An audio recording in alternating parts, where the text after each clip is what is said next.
So let's think about the three reasons you might fail at homeschool. Hi, I'm Dr. Fred Ray Libran, and we've been homeschooling and helping homeschoolers for 25, 30 years. And I'm going to tell you, it gets down to something pretty simple on the highest level. So Thomas Alva Edison was asked, about one time challenged about all the failures he had had in creating the incandescent bulb, one that lasted a while. And, it had all these thousands of failures. And he said, yeah, it wasn't 10,000 failures, so to speak. It was finding out 10,000 things that didn't work.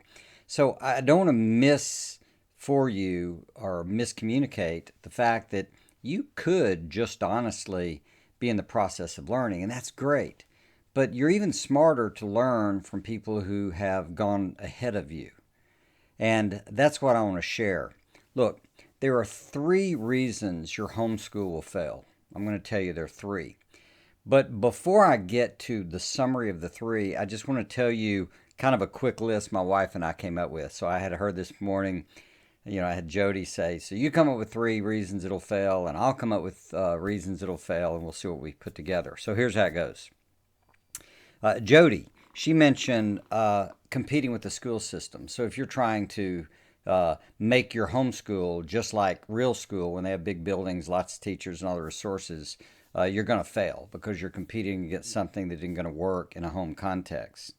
She said having no system at all, like playing it by ear, just getting up every day and play it by ear, won't lead to a successful homeschool. And then she third said thinking school should be fun all the time, that you're trying to raise happy kids instead of what we emphasize about raising happy adults. It's a prep thing. It's not always fun. It's always purposeful, meaningful, and fun to get it done. I added in there things like if you're undisciplined or if you have a chaotic or sporadic approach, do something one day, different time that day, another thing the next day, skip a day, that kind of thing. Also, if you don't measure things, that's a problem. If you don't measure how they're doing with math and reading, etc., because you get more of what you measure, and if you don't measure what's going on and the progress they're making, you can't make adjustments. Also, having no variety, doing the same drudgery all the time. I think you want to throw in field trips or different kind of books or maybe special days. We like to have a day that I just had them write for like 2 hours in a row or 2.5 hours. Just write and write and write anything they wanted to. And then they were done, which for us meant you got half the day off. Because a lot of times people will write into something much deeper. So we did variety. And not having a child run home. If the kids run your home, uh, it's game, set, match. I can tell you. It's just simply game, set, and match. It's all over. So here's what I want you to appreciate and understand. There are three reasons that your homeschool fail.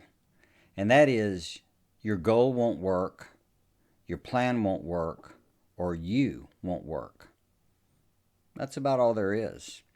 That's the nature of the game. So if you have a goal of what you want for your kids and it's just not a workable goal, either it's too much or too little, how do you want them to finish school? How prepared are they? What do they know? What are they able to do? Are they ready for college? Are they ready for the work world? Can they stand on their own? Can they defend their thoughts? Can they communicate well? Can they handle their emotions? All those things. You got to have a goal that works. And two, you got to have a plan that works. You need a strategy. Sometimes that's in a curriculum, sometimes that's in a process. In our game, it was a regular strategy of reading, writing, arithmetic every day, and then developing and growing those skills in a certain way as we discuss.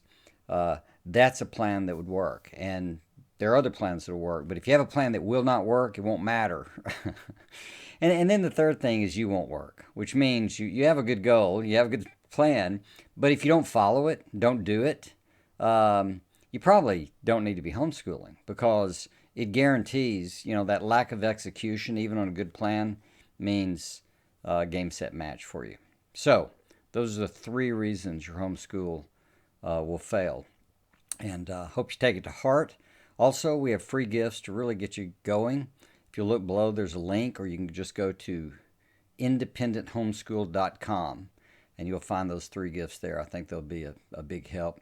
You might also check out some of our other videos, like in this same YouTube channel. Love for you to subscribe, but there are things like helping your child obey. There's a video especially about helping clarify what the expectations are, because a lot of times what goes on, if kids don't know what to expect, they don't know how to really do what you want them to. So anyway, this has been great. Thanks for checking in, and really, really hope you found this helpful.